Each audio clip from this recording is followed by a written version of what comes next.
हाल ही के दिनों में इसरो ने स्पेस में अपना परचम लहराया, चाहे वो मार्स हो या फिर चांद पर। हमारे यान दोनों जगह तक पहुंच चुके हैं। इतनी कैपेबिलिटी के बावजूद भी इसरो को हमेशा काम करने के लिए कम बजट मिलता है, क्योंकि भारत अभी अमीर बन रहा है। ये अमीर बना नहीं है। पर दूसरी तरफ है नासा, जो कि दुनिया के सबसे अमीर तथा सबसे शक्तिशाली देश की स्पेस एजेंसी है। इसे इसरो के कंपैरिजन में 10 से 15 गुना ज्यादा पैसा मिलता है। पर क्या होता अगर इसरो को भी नासा इतना पैसा मिलता? 1969 में जन्मे इसरो ने शुरुआत से एक मिशन को कम खर्चे में सक्सेसफुल बनाने के रूप में नाम कमाया। इसरो के इस जर्नी की शुरुआत विक्रम साराभाई ने करवाई थी, जिन्हें father of Indian space travel भी कहा जाता है, जिनकी वजह से स्पेस में भी भारत की आवाज सुनाई देती है। जब इसरो का जन्म हुआ था उस समय भारत एक बहुत ही गरीब देश था। इस कारण भारत का स्पेस बजट बहुत ही ज्यादा कम था, पर इसी बजट में उसने दूसरे देशों को टक्कर देने का काम किया। आज के समय इसरो का बजट $2 बिलियन के पार है। वहीं नासा की बात करें तो हर साल नासा को $20 बिलियन से ज्यादा पैसे मिलते हैं और नासा ने दशकों से स्पेस की दुनिया को अब तक जीता हुआ है। पर इसरो ने कम बजट में भी कई महारत हासिल की है। 2008 में चंद्रयान-1 भारत का पहला प्रोब बना, जो कि चांद तक पहुंचा, जिसने पहली बार चांद पर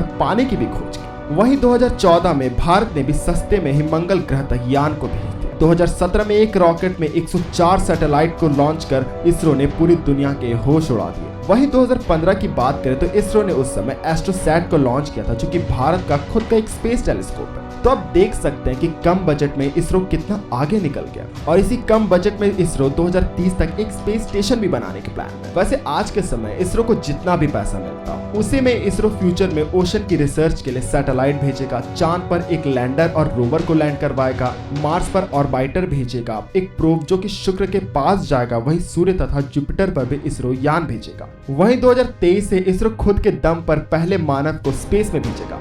कम बजट में इतना कुछ करना काफी इम्प्रेसिव है। दुनिया के कंपैरिजन में भारत सबसे कम एस्ट्रोनॉट को स्पेस में भेज पाया।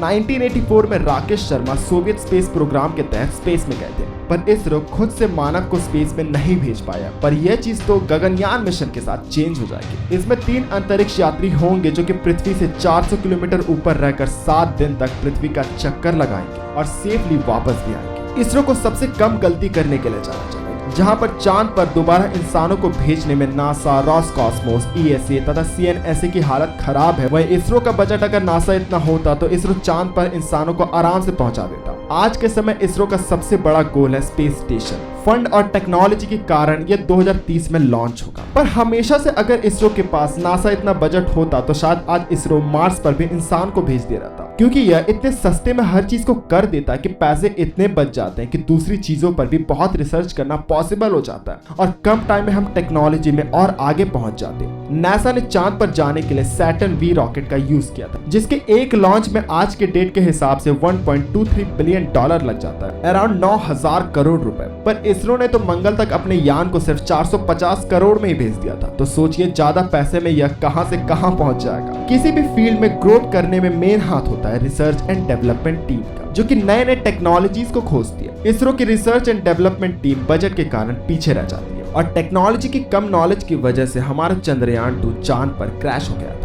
हर बड़े मिशन के लिए इसरो को दूसरे स्पेस एजेंसी तथा प्राइवेट कंपनी से टाई अप करना पड़ता है फंड के लिए, और फंड बेकार न जाए इसलिए कंपनी चाहेगी कि मिशन फेल ना हो, मिशन सक्सेसफुल हो जाए, इसलिए इसरो उतना रिस्क नहीं लेती। इस कारण हम पीछे रह जाते हैं, क्योंकि हम फेल होकर ही तो सीखते हैं। नासा ने पैसे की वजह से 1969 यानी कि 53 साल पहले ही इंसानों को चांद पर भेज दिया था, पर 2022 में हम आज तक एक मानव को भी स्पेस में नहीं भेज पाए। और अगर पैसा ज्यादा होता तो शायद इसरो नासा से भी आगे होता। 1968 में इसरो के संस्थापक विक्रम साराभाई ने कहा था, इसरो दूसरे से कंपटीशन करने के लिए नहीं बल्कि समाज को बेहतर टेक्नोलॉजी देने आया। और 1969 में इसरो लॉन्च हो गया। इसरो आज दुनिया को सिखा रहा है कि पैसे कैसे बचते हैं। जितने पैसे बचेंगे उतने नए मिशन अंजाम दिए जाएंगे और स्पेस की दुनिया में हम और आगे बढ़ते जाएंगे। उम्मीद करता हूँ आज का वीडियो दोस्तों आपको पसंद आया। तो वीडियो पसंद आया तो इस वीडियो को लाइक कीजिए, चैनल को सब्सक्राइब कर इस वीडियो को शेयर करना ना भूलिएगा। धन्यवाद।